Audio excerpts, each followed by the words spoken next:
हम्म? मुझे आप सब लोगों से उसका डिस्कशन चाहिए है और तभी मैं उसका आंसर भी दूंगी। अब बहुत बार हमने इस टॉपिक पे डिस्कस किया है। कौन से टॉपिक पे? कर्म की गुह्य गति पे, है ना। बहुत लोगों को अभी भी क्वेश्चन मार्क होता है कि हम जब कर्मा क्रिएट करते हैं या सेटल करते हैं, सामने वाला इंसान हमारे साथ में बदसलूकी हाँ, या मिसबिहेव करता है, तो क्या वो कर्म क्रिएट करता है या हम सेटल कर रहे होते हैं? हम्म? दूसरा, क्या कुदरत ही हमसे वो कर्म करवा रही है या हम अपने मनमत से कर रहे हैं? कैसे समझे कि हमने जो क्रिएट किए हुए कर्मा जो पास्ट में है, अभी जो सेटल कर रहे हैं, कौन से रूप में सेटल कर रहे हैं? अगर समझो कुदरत ही आता है हमें, हाँ, कुदरत की तरफ से हमें पनिशमेंट मिलती है, तो वो कौन से कर्मा सेटल हो रहे हैं? और इंसानों की तरफ से जब हम सेटल कर रहे हैं, तो कौन से कर्मा सेटल करते हैं? या फिर जानवरों की तरफ से जब हम सेटल करते हैं, तो कौन से कर्मा सेटल करते हैं? क्या वैसे ही होते हैं?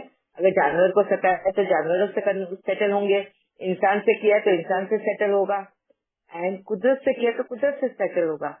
अगर ऐसा है तो क्या कुदरत बदला लेती है? हैं?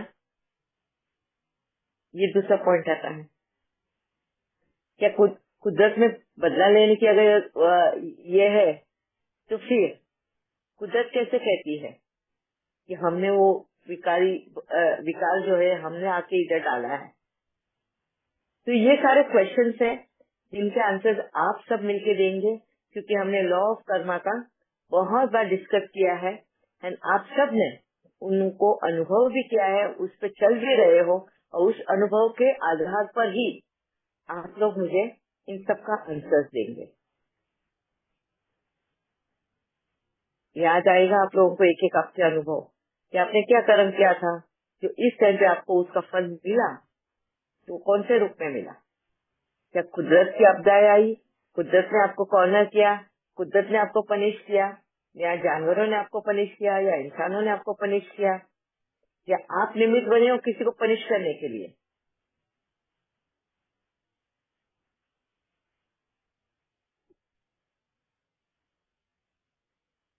शांति नहीं चाहिए मुझे, कम्युनिकेशन चाहिए। आप लोग सब सोचो, तब तक शायद भावनाबेन ने अनम्यूट किया था कुछ बोलने के लिए। उनका अगर मूल्य का पॉइंट होगा तो वो डिस्कस करते हैं। तो आप सभी को इसके बारे में सोचना है, अपने अनुभव के साथ में बताना है, एंड फिर हम और भी क्लैरिटी के साथ चलेंगे अपने जीवन में कि किस तरह से हमको कहाँ पे क्रिएट नहीं करना है कर्म, कहाँ पे हमको क्यों डर लगता है कि कहीं हम कर्म क्रिएट तो नहीं कर रहे हैं, क्यों अभी तक हमें डाउट रहता है?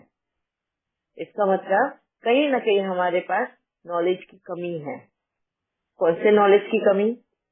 अभी तक हम कुदरत को जाने ही नहीं बराबर, या अभी तक हमने लॉ ऑफ कर्मा ही नहीं जाना कि कुदरत ने क्या नियम बनाए हैं। इंसानों से अगर हमें रिटर्न मिल रहा है तो क्यों मिल रहा है? ऐसे कहाँ पे हमने कर्म बनाए? ये जानवरों के साथ में अगर है तो कैसे? हम तो जानवरों के अभी सिटी में रहते तो जानवर के साथ में तो हम आते ही नहीं है, इंटरेक्ट ही नहीं करते, तो जानवरों के साथ में कैसे हम कर्म बनाए? तो ये सबके आंसर आप लोगों के अनुभव के साथ में आ रहे हैं। ठीक है,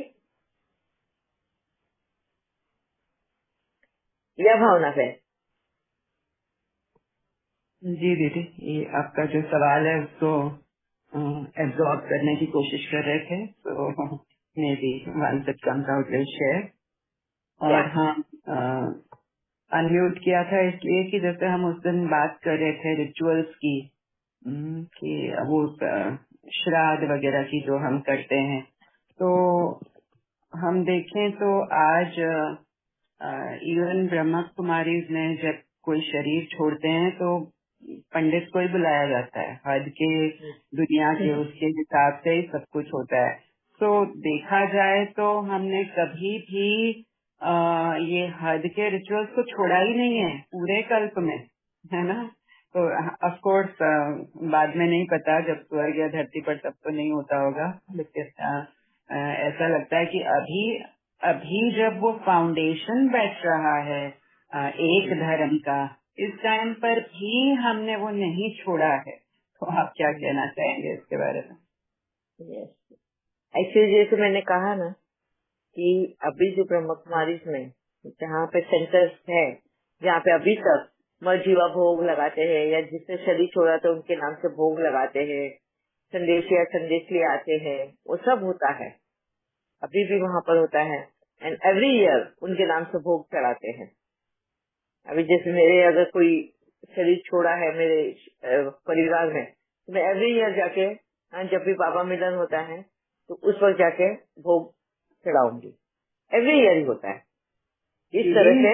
आज या यहाँ तक कि वो अपना भी वो भोग लगवाने के लिए पैसे पहले से दे देते हैं अपने लिए भी। मैंने भी किया है ये। जब भी मेरा सर्जरी हुआ था एंड मेरी हेल्थ एकदम ही डाउन हो गई थी उस वक्त, तो उस वक्त मेरे को ऐसे लगा था कि मैं तो ज्यादा नहीं जीने वाली हूँ, तो मैंने जीते जी वो बोलते भी थे ना मरजीवा भोग लगाओ करके, तो मैंने अपना मरजीवा भोग लगा दिया था। उसका ज्ञान नहीं था, इतना क्लैरिटी ही नहीं थी। तो ये जो होता है ये इनिशियल स्टेज अभी भी ब्रह्म कुमारी में फॉलो करते हैं। इसलिए मैंने पहले भी कहा कि वो केजी स्टैंडर्ड है ना, प्ले ग्रुप केजी स्टैंडर्ड, तो वहाँ पे नए बच्चे आते हैं हमेशा, और नए बच्चों को पुराना शरीर छोड़ने में वक्त लगता है, नया शरीर धारण करने को वक्त लगता है। तो वो उनको उसमें से निकालने के लिए कहीं ना कहीं स्ट्रीम चैनलाइज करना है उनको। तो जो भी उनकी इच्छाएं होती है, कहीं वो दिल शिकस्त ना हो, कहीं उनका मन खराब ना हो, या एकदम से कोई भी छोड़ नहीं सकता है ना कोई भी चीज, तो इसके लिए धीरे धीरे, तो वो जो स्टेज है आज भी ब्रह्म कुमारी में सेंटर्स में, ये जो भोग लगाने का, डेली भोजन बाबा के लिए भोग लगाना, ये सब जो भी है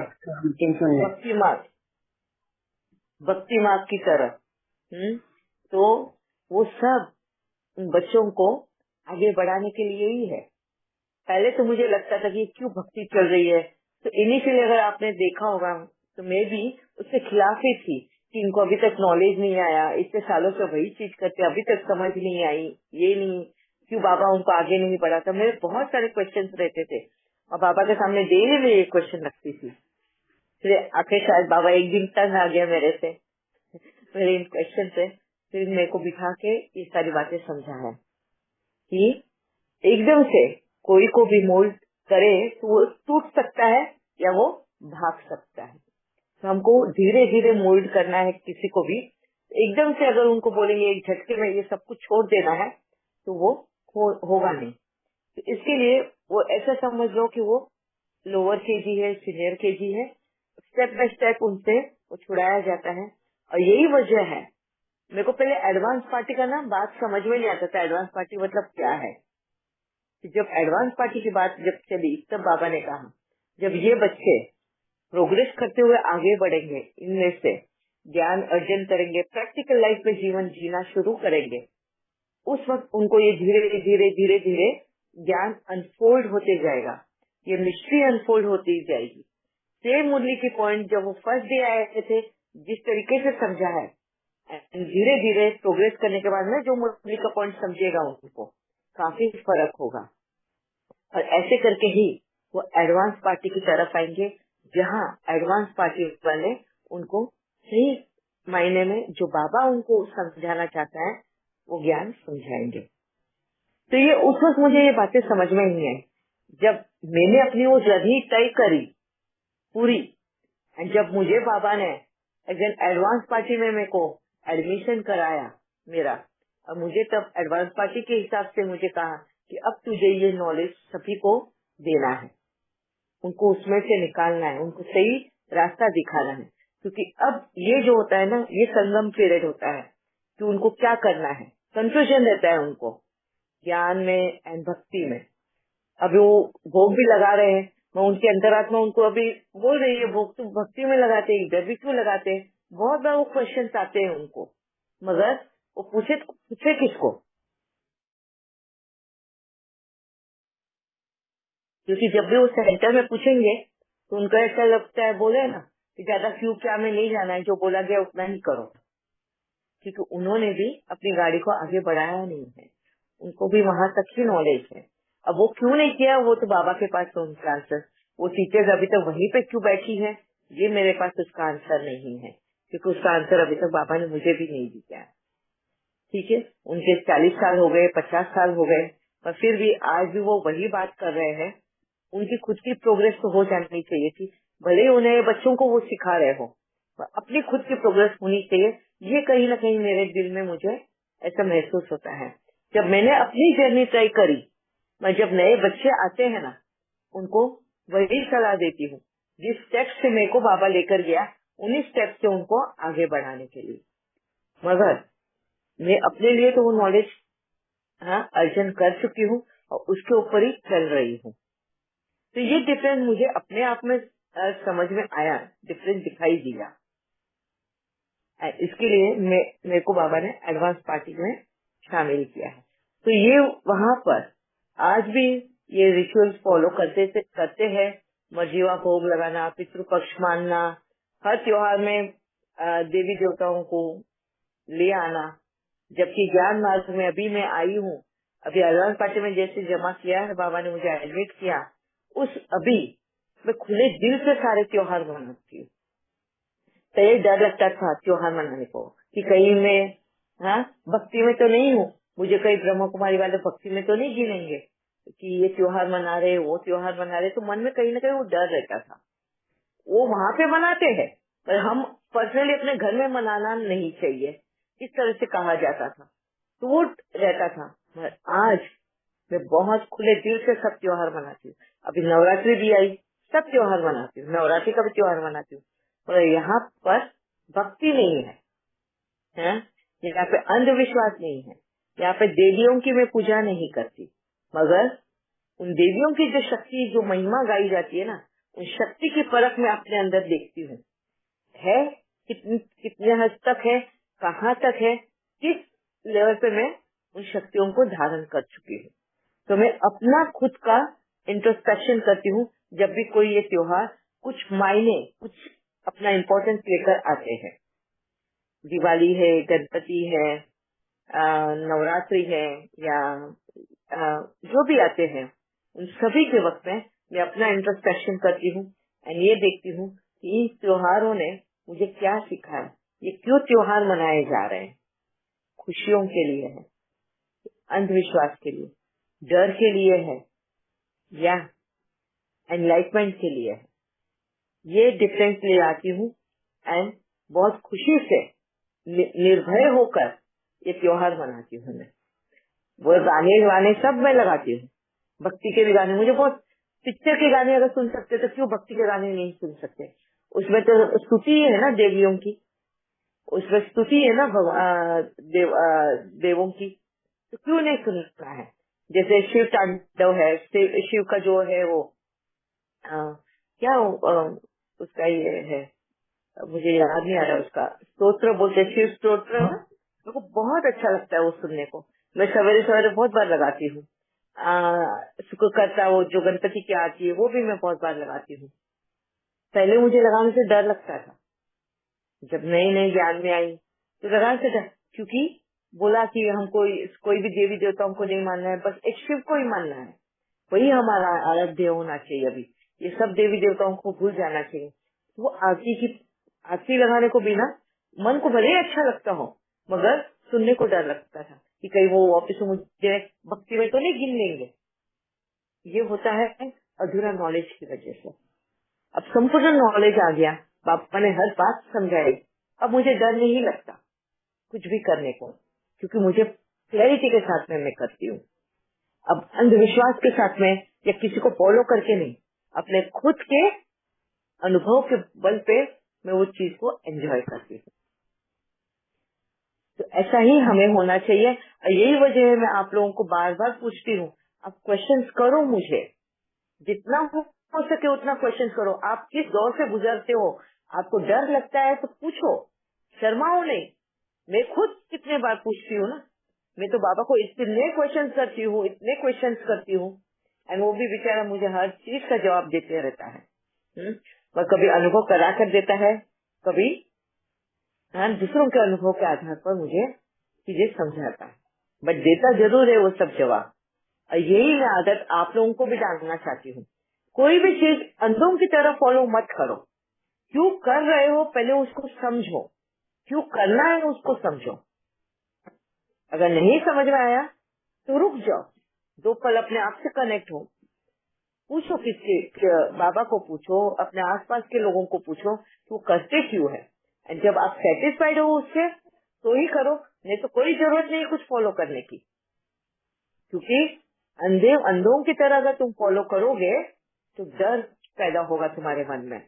अधूरे ज्ञान के साथ फॉलो करोगे तो हमेशा उस जेल में रहोगे, गर्भ जेल की सजा काटते रहोगे अधूरे नॉलेज की वजह से। ठीक है, हो भावना बहन, आपका आंसर मिला होगा। Yes yes, very clear.